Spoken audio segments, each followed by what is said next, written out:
वही जिंदा दिली, वही ताकत, वही जज्बा, आपकी मोहब्बत को सलाम करता हूं। कहां सोया है चौकीदार, कहां सोया है चौकीदार, कहां सोया है चौकीदार, कहां सोया है चौकीदार। पेट्रोल और डीजल की कीमत रही सैकड़ा मांग, कहां सोया है चौकीदार, कहां सोया है चौकीदार।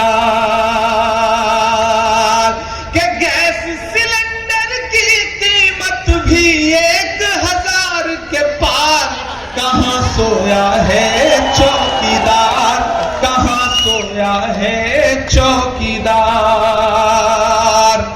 के चाय बेचने वाला पूरा भारत बेच रहा है।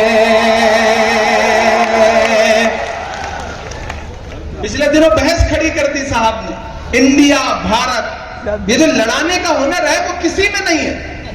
अच्छा, अभी मैं नाना पटोले साहब से पूछूं कि भाऊ मुझे ये बताइए कि आपके साथ जो लोग पढ़ते थे वो एकाध उसमें से अभी हैं, तो नाना पटोले जी 2-4 लोगों के नाम बता देंगे कि हाँ मेरे साथ ये फला, मेरा दोस्त पढ़ता था, मेरे क्लास में ये था, मेरा क्लासमेट ये था।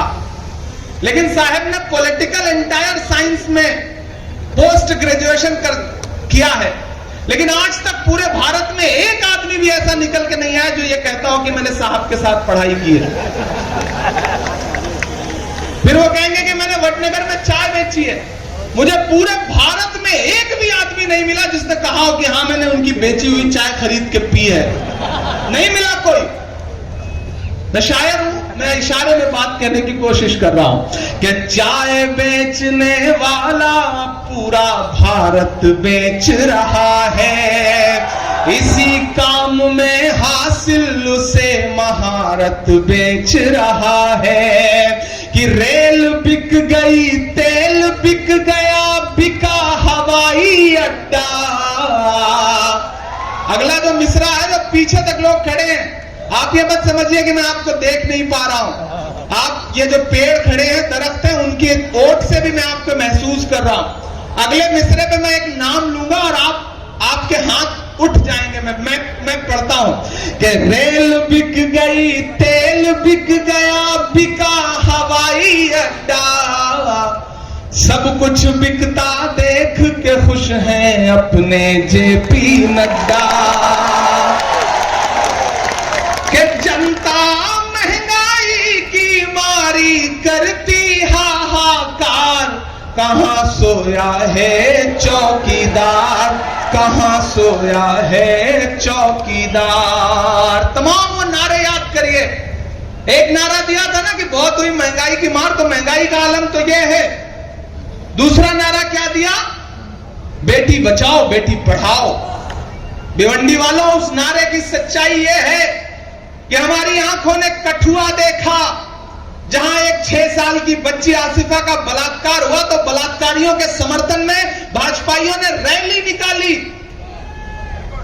उन्नाव में भारतीय जनता पार्टी का विधायक बलात्कार के आरोप में सजा काट रहा है। उस नारे की सच्चाई यह है कि लाल किले की प्राचीर पर खड़े होकर के, दीवार पर खड़े होकर के 15 अगस्त को प्रधानमंत्री ने महिला सुरक्षा और महिला सशक्तिकरण पर भाषण दिया और उस भाषण के महज 2.5 घंटे बाद गुजरात में बहन बिल्किस के बलात्कारी न सिर्फ रिहा किए गए बल्कि उनको मालाएं पहनाई गई। यह है उस नारे की सच्चाई। उस नारे की सच्चाई यह है कि हमने हाथरस में रात के 2 बजे जबरदस्ती एक दलित बिटिया जिसके साथ बलात्कार हुआ, उसकी लाश को जलाते हुए देखा। उस नारे की सच्चाई यह है कि ओलंपिक पदक लाने वाली हमारी पहलवान बेटियां जब जंतर मंतर पर इंसाफ के लिए बैठी तो वहां से 200 मीटर दूर बैठे हुए प्रधानमंत्री जी ने एक भी दिन उनकी चीखें नहीं सुनी, उन्हें सड़कों पर घसीटा गया। यह है उनके नारे की सच्चाई। और अब उनके नारे की सच्चाई यह है कि हमारी आंखों ने वो मंजर देखा जिसे इंसानियत में कभी हम देखना भी पसंद नहीं करेंगे कि मणिपुर में न सिर्फ बेटियों के साथ बलात्कार हुआ बल्कि उनको बिना कपड़ों के हुजूम ने परेड करवाई। यह है उनके नारों की सच्चाई। भिवंडी वालों, उनके नारे कुछ और होते हैं, बातें कुछ और होती हैं। उन्होंने नारा दिया सबका साथ सबका विकास, लेकिन उसकी सच्चाई यह है कि देश की राज्यसभा में 3 मुसलमान भारतीय जनता पार्टी के सांसद हुआ करते थे, एमजे अकबर, मुख्तार अब्बास नकवी, सैयद जफर इस्लाम। जैसे ये नारा दिया उसके बाद तीनों कहां भेज दिए गए, कहां फेंक दिए गए, आप पता भी नहीं लगा सकते हैं। यह है उनके नारे की सच्चाई।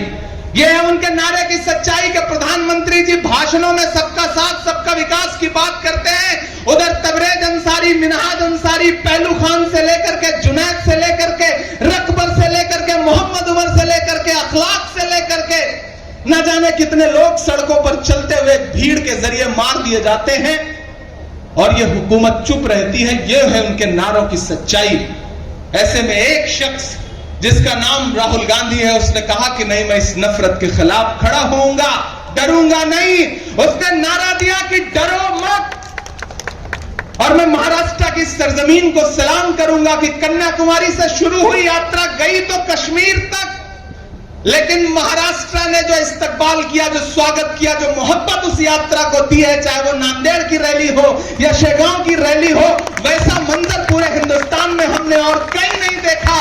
मैं महाराष्ट्र कांग्रेस के एक साथियों को इस बात के लिए मुबारकबाद दूंगा कि उस यात्रा का आपने इस तरह से स्वागत किया।